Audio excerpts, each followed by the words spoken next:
Yes guys, तो आज हम शुरू करने जा रहे हैं अपना नया लेक्चर, नया चैप्टर, थर्मोडायनेमिक्स। ठीक है। Thermodynamics basically study of gases and के गैसेस कैसे अपने कंटेनर में रिएक्ट करती है। तो अगर थर्मोडायनेमिक्स की बात करें तो थर्मोडायनेमिक्स में एक सिस्टम होता है जिसमें गैस है, कंटेनर पे पिस्टन लगा हुआ है और सराउंडिंग है। ठीक है। तो सिस्टम, सराउंडिंग, टोटल मिला के यूनिवर्स। तो सिस्टम क्या होता है? Thermodynamic system is a system which can be represented by pressure, volume and temperature. जिस सिस्टम को आप प्रेशर, वॉल्यूम और टेम्परेचर से रिप्रेजेंट कर सकते हो उसे आप थर्मोडायनेमिक सिस्टम कहते हो। Surroundings apart from system, apart नहीं है, अपार्ट है, apart from system heat exchange takes place to surrounding. System के अलावा यूनिवर्स में जो है जिससे हीट एक्सचेंज होगा उसे हम बोलेंगे सराउंडिंग। सिस्टम्स अलग अलग तरीके के सिस्टम होते हैं, homogeneous, heterogeneous, open, closed, isolated. Homogeneous system क्या है? कांस्टेंट कॉम्पोजिशन थ्रू आउट, पूरे सिस्टम में गैस का जो कॉम्पोजिशन होगा वो बराबर होगा सब तरफ। हेटेरोजेनस जिसमें कॉम्पोजिशन बराबर नहीं होगा सब तरफ। ओपन सिस्टम जिसमें मास और हीट एक्सचेंज दोनों होगा सिस्टम में सराउंडिंग के साथ, मतलब यहाँ कोई छेद भी होगा, गैस बाहर भी निकल रही और हीट भी एक्सचेंज हो रहा है। साथ साथ में क्लोज सिस्टम जिसमें सिर्फ हीट एक्सचेंज होगा, कोई मास एक्सचेंज नहीं होगा, यहाँ कोई छेद नहीं है, सिर्फ बाहर से हम हीट प्रोवाइड कर रहे हैं। And last is isolated system जिसमें कोई हीट एक्सचेंज नहीं है, कोई मास एक्सचेंज नहीं है, तो उसे बोलते हैं आइसोलेटेड सिस्टम जिसमें कोई हीट या मास एक्सचेंज नहीं होता। ठीक है। प्रोसेस क्या है? अ प्रोसेस जो जिसमें प्रेशर, वॉल्यूम और टेम्परेचर ये क्वांटिटीज चेंज होती हैं उसे हम थर्मोडायनामिक प्रोसेस बोलते हैं। ठीक है। तो प्रोसेस कई तरीके के होते हैं, cyclic, non cyclic, reversible, irreversible, quasi static. Cyclic मतलब किसी एक पोजीशन, एक P1 V1 T1 से P2 V2 T2 जा रहा है और वापस घूम के P1 V1 T1 आ जा रहा है, तो उसे बोलते हैं cyclic process. A to B and B to वापस A। Non cyclic A to B, B to C कहीं भी जा रहा है लेकिन वापस घूम के अपनी जगह पे नहीं आ रहा, उसे नॉन साइक्लिक। रिवर्सिबल का मतलब है A से B जाने के लिए वो कोई भी पाथ ले सकता था। मान लो उसने ऐसा पाथ लिया, तो अगर B से वापस वो A आ रहा है और इसी पाथ से वापस आ रहा है उसे बोलेंगे रिवर्सिबल प्रोसेस। अगर ऐसा नहीं हो रहा कि वो A पाथ ये ले रहा है A से B जाने के लिए और B से A आने के लिए पाथ ये ले रहा है, तो उसे बोलेंगे इरिवर्सिबल। भले ही वो वापस आ रहा है लेकिन रिवर्सिबल नहीं है, सेम पाथ फॉलो नहीं कर रहा। क्वाजी स्टैटिक मतलब एक बहुत स्लो प्रोसेस जिसमें क्या होता है कि प्रेशर और टेम्परेचर अगर किसी भी टाइम पे आप मेजर करो तो पूरे सिस्टम में प्रेशर और टेम्परेचर बराबर होंगे।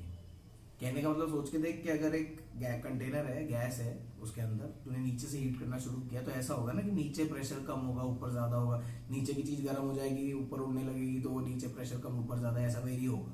लेकिन क्वाजी स्टैटिक में वो इतना स्लो होता है, इतना ढीला प्रोसेस होता है कि प्रेशर कभी भी आप मेजर करोगे तो पूरे थ्रू आउट कंटेनर बराबर होगा, टेम्परेचर पूरे थ्रू आउट कंटेनर बराबर होगा, उसे बोलते हैं quasi static process. Now we come to work done. Work done happens due to volume change. अब वर्क डन क्या है भाई? देख, प्रेशर है, गैस है तो गैस का प्रेशर है तो ये पिस्टन है, पिस्टन पे ये प्रेशर फोर्स लगाएगा नहीं लगाएगा तो उसकी वजह से ये पिस्टन आगे खिसकेगा तो वॉल्यूम में चेंज आएगा, उसे बोलेंगे वर्क डन। वर्क डन मतलब ये पिस्टन आगे खिसका, मान ले कुछ लेंथ x आगे खिसका, तो वर्क डन क्या हो गया? फोर्स। क्या होता है work done? Force into displacement करेगा। Work done equals force into displacement, तो फोर्स लगा कितना? प्रेशर इनटू एरिया और इनटू डिस्प्लेसमेंट, तो एरिया इनटू डिस्प्लेसमेंट क्या हो गया? वॉल्यूम का चेंज, डेल्टा वी।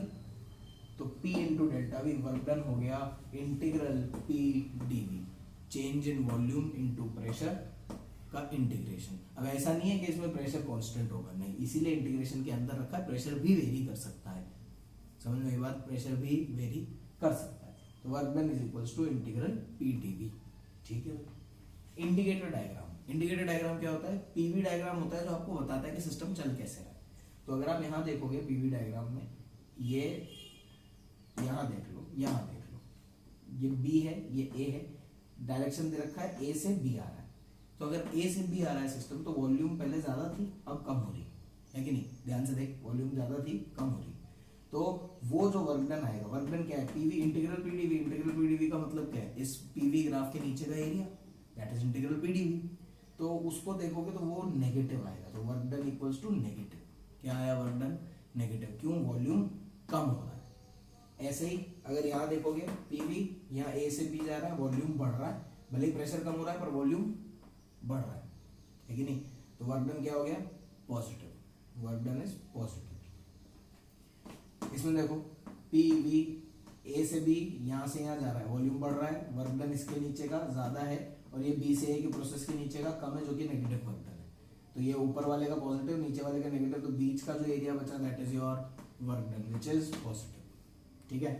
इसमें देखोगे तो क्या है, सिस्टम ऐसा है ऐसा है और ऐसा है, तो मतलब वॉल्यूम यहाँ से यहाँ बढ़ रहा है तो this is positive work done, यहाँ से यहाँ में घट रहा है मतलब this is negative work done, तो टोटल वर्क डन क्या हो गया, ये वाला एरिया और दैट इज नेगेटिव।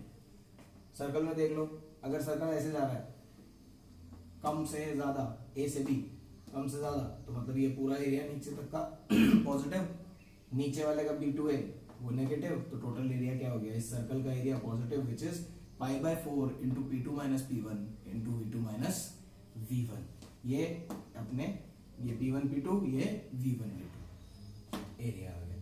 अगर ग्राफ ऐसा दे रखा है सेमी सर्कल, तो यहाँ तो कोई बोलेगा कि सर वॉल्यूम इनिशियली और स्टार्टिंग इनिशियली और फाइनली सेम है, बिल्कुल सेम है सर, लेकिन अगर आप ध्यान से देखोगे तो यहाँ प्रेशर बढ़ रहा है तो ये एरिया इंक्रीज हो रहा है, तो ये क्या है, बेसिकली ये इंक्रीमेंटल है, क्यों, यहाँ से देखोगे तो यहाँ से एरिया यहाँ से वॉल्यूम बढ़ रहा है और यहाँ तक वॉल्यूम घट रहा है, तो इसके नीचे का एरिया देखोगे और इसके नीचे का एरिया देखोगे तो एरिया क्या आएगा, बेसिकली ये एरिया आ जाएगा, this will be positive, and ऐसे ही अगर उल्टा होगा तो that area will be negative. तो this is about work done of a system. Next lecture में हम डिस्कस करेंगे laws of thermodynamics, 0th law, 1st law, and then हम डिस्कस करेंगे प्रोसेसेस इन थर्मोडायनेमिक्स।